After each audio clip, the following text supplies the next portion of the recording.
This version is strictly for demonstration purposes only.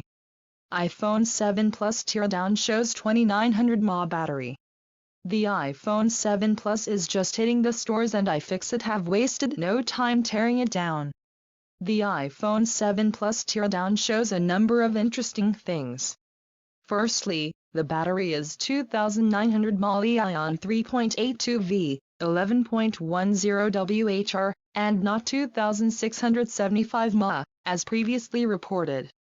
The iPhone 6s Plus has a 2750 mAh battery. Furthermore, only the right speaker grille at the bottom of the phone actually has a speaker behind it. The one on the left is only for balancing the design, but akin to the iPhone 6s Plus has a secondary. The removal of the 3.5mm headphone jack is cited by Apple to tremendously help with the task of making space for additional tech inside.